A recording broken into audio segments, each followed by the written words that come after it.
बांग्लादेश में रिजर्वेशन को लेकर ऐसे हालात का जो सवाल होता है तो वहाँ की एससीएम से हसीना की फिल्म भी रिजाइन करता है।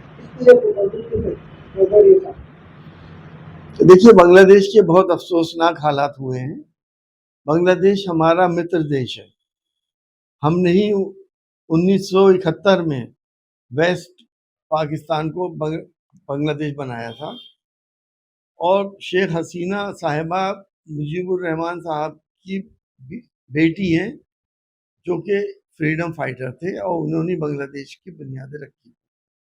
रिजर्वेशन जो फ्रीडम फाइटर्स का वहाँ पे हुआ वो 4% था, बाकी 3% वैसा रिजर्वेशन था, लेकिन 93 या 94% तो वहाँ अनारक्षित है। मेरिट के बेसिस पे वहाँ पे नौकरियां दी जाती हैं।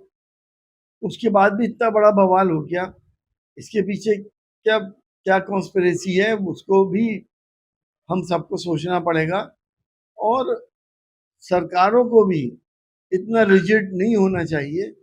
जब जनता सड़कों पर उतर आए, अभी आपने देखा पिछले साल श्रीलंका में भी यही हुआ, लोग सड़कों पर उतर आए और उन्होंने भी इसी तरह के सारे हालात पैदा कर दिए।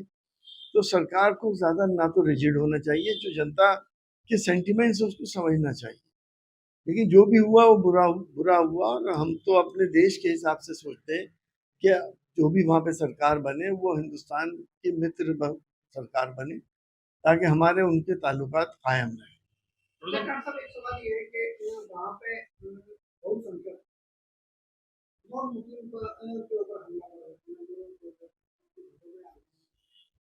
देखिए, ये बहुत गलत बात है, हम इसकी घोर निंदा करते हैं। इस तरह से देश नहीं चला करते। क्या आप अल्पसंख्यकों के मंदिरों को तोड़ दें या उनके ऊपर जुल्म करें? उसके लिए हम अपनी सरकार से इस बात की उम्मीद करते हैं कि वो हस्तक्षेप करे और वहाँ के हिंदुओं की हिफाजत की गारंटी ले। लगातार देश में आरक्षण की मांग चल रही है, जातिगत जनगणना की मांग चल रही है। आप देख रहे हैं कि बांग्लादेश में जो आरक्षण को लेकर पूरा प्रकरण चल रहा है, किस नजरिए से देखते हैं कि अपने देश में क्या कुछ सावधानी बरतनी है? देखिए, हमारे देश में भी बहुत ज्यादा सावधानी बरतने की जरूरत है, क्योंकि जनता के अंदर अनरेस्ट बहुत है। जनता के सीनों में चिंगारी दहक रही है, लोग परेशान हैं, महंगाई से परेशान है, बेरोजगारी से परेशान है, किसान परेशान है, छोटा और मध्यम दर्जे का व्यापारी परेशान है। तो हालात यहाँ भी बहुत अच्छे नहीं है और जो खास तौर से हिंदुस्तान के अंदर 5 से 10% लोग ही हिंदुस्तान के ऊपर रूल कर रहे हैं और हिंदुस्तान की सारी वेल्थ भी, पैसा भी ज्यादातर 5% लोगों के पास है। रिजर्वेशन का मकसद ये होता है कि सबको बराबरी का दर्जा मिल जाए और छुआछूत और ऊंच नीच खत्म हो जाए। लेकिन हमारे देश में हम ये देख रहे हैं कि आज भी दलित भाई को घोड़े पे अगर चढ़ गया है तो उसकी आफत आ जाती है। बारात को घोड़े पे नहीं चढ़ने देते, किसी के घर में अगर पहुंच गया है तो उसको बाहर निकाल दिया जाता है और किचन में तो जाने का किसी का सवाल ही नहीं। तो हमें अपने यहाँ पे जब तक ये नहीं मालूम होगा कि किस जाति के लोग कितने हैं, तब तक हम उनके साथ इंसाफ कैसे करेंगे? इसलिए जातिगत जनगणना का होना देश हित में बहुत जरूरी है। वो होना चाहिए ताकि सबको साथ उनका हक मिले और सबको इंसाफ मिले, न कि चंद ही लोग देश के ऊपर राज करें। और कोर्ट एक्ट में कुछ संशोधन करने जा रही है, क्या मानते हैं केंद्र सरकार?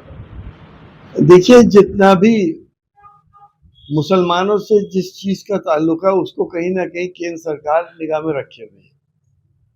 वक्फ बहुत बड़ा वक्फ है, हिंदुस्तान में इसकी तकरीबन 9 लाख एकड़ जमीन है। इन्हें अगर संशोधन करना है तो कम से कम इतना करें कि जो अवैध कब्जे हो गए वक्फ की जमीनों के ऊपर, चाहे वो सरकार ने करे हो या लोगों ने करे हो, उनको तुरंत हटवाने की कार्रवाई की जाए। वक्फ की संपत्तियां दो तरीके की होती हैं, एक तो वक्फ अलल औलाद होता है जिसमें अपने औलाद को वक्फ इंसान करता है, वो बिक नहीं सकती, औलाद से औलाद में ट्रांसफर होता रहता है। दूसरा वक्फ अलल खैर होता है जो चैरिटी के लिए होता है, उसके अंदर मस्जिदें हैं, मदरसे हैं, खानकाएँ हैं, एजुकेशनल इंस्टीट्यूशंस हैं, ये सारे काम होते हैं। वक़्फ़ की इन्हें इस बात की इस वक़्त ज़रूरत क्या पेश आ गई कि इन्होंने वक़्फ़ के कानूनों को चेंज करने जा रहे हैं, और जिसके अंदर मैंने सुना है कि महिलाओं का भी इसके अंदर कंट्रीब्यूशन बढ़ाएँगे। तो वो तो ऑलरेडी है, मैं भी वक्फ बोर्ड का मेंबर रहा हूँ और हमारे वक्फ बोर्ड में उत्तर प्रदेश की 2 महिलाएं अभी भी हैं।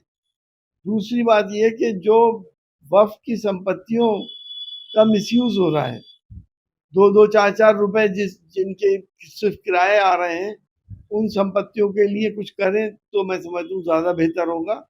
दूसरा, जो वक्फ के अंदर जो करप्शन हो रहा है, उसको रोकने की कोशिश करें तो लोगों को बहुत बड़ा फ़ायदा होगा, ये जनहित के काम होंगे।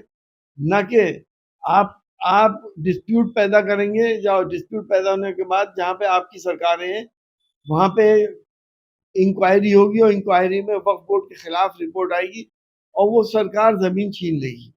मेरे समझ में तो सिर्फ यही आ रहा है, जब सारा ये अमेंडमेंट आ जाएंगे, उसके बाद पढ़ने के बाद, उसकी स्टडी करने के बाद कुछ कहा जा सकता है।